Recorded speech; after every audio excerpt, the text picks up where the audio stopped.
역사에는 방향성이 있을까요? 역사는 완전히 무작위적으로 진행될까요? 아니면 잘 보이지는 않더라도 뭔가 의미를 찾을 수 있는 전체적인 패턴이 있을까요? 대답은 있다입니다.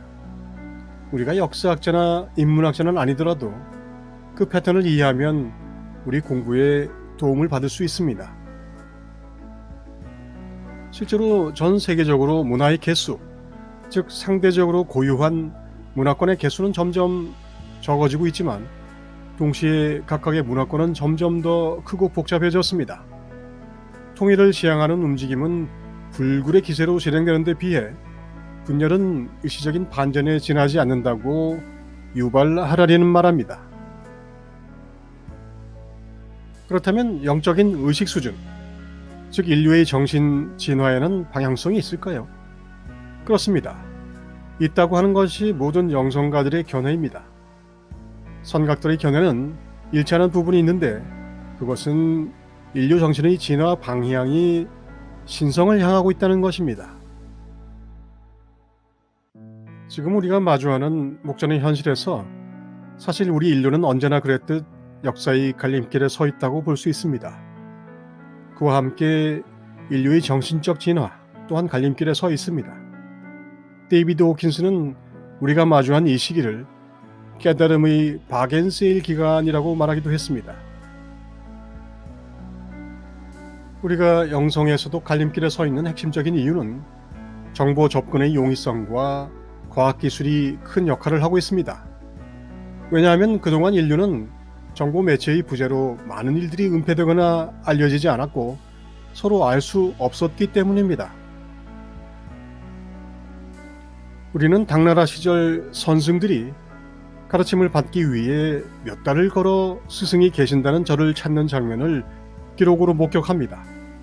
하지만 지금 우리가 사는 세계는 어느 구석에서 어떤 일이 일어나건 거의 실시간으로 알려집니다. 은폐하고 감추기가 어렵게 된 것이죠. 그래서 구체적인 많은 문제가 있긴 하지만 근세의 기독교 선교사들은 최근까지도 극한의 오지와 아마존 밀림의 부족에게도 신의 존재를 알렸고 이제 거의 빈칸의 남은 곳이 없을 정도입니다. 깨달을 수 있는 가능성이 예전의 1000배에 달한다고 호킨스가 말하는 이유입니다. 인류는 갈림길에 섰습니다. 지나간 잘못된 역사의 상당 부분은 이제 정보 매체의 발달과 과학기술의 보편화로 스스로 그 모순을 드러내면서 붕괴하고 있습니다. 인공위성을 미국보다 먼저 쏘아 올린 소련이 해체된 근본적인 원인은 바로 정보화에 있다고 엘빈 토플러는 진단했죠. 정치, 사회, 경제, 문화가 하나의 정보적 단일체로 해석되고 운영되는 것이 우리가 사는 시대의 흐름입니다. 그렇다 보니 불과 한 세기 전에 있었던 사람들의 행위들은 우리에게는 도무지 이해할 수 없는 편협함과 비상성과 우매함으로 느껴집니다. 하지만 몇 세대 이후의 인류는 오늘날의 인류에 대해 같은 평가를 내릴 겁니다. 도무지 이해할 수 없는 편협함과 비상적인 우매함으로 엉터리 결정을 내렸다고 말입니다. 모든 세대가 그렇지만 어쨌거나 그 양적인 규모로 봐서 우리가 맞이한 이 갈림길이 조금 다르다는 것은 알 수 있습니다. 나치의 파시즘, 공산주의 혁명, 이후 세대의 다양한 변혁과 실패는 수많은 모순과 시행착오를 남기지만 그것이 낭비인 것만은 아닙니다.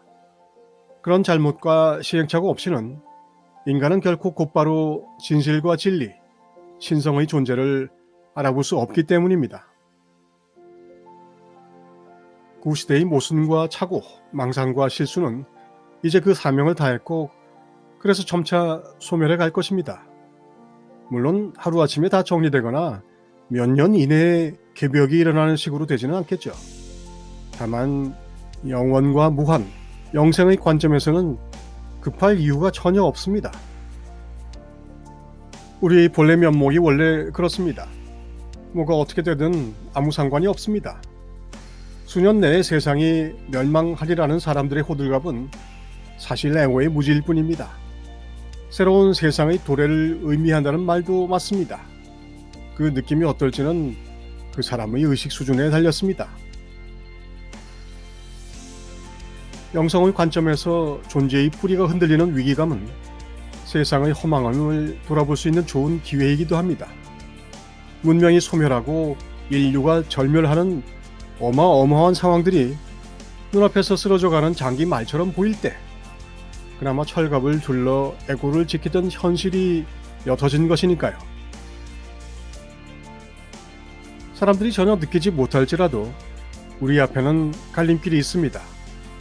그것을 어떻게, 뭐라고 말할지는 각자에게 달렸지만 사실 갈림길은 언제나 있었습니다.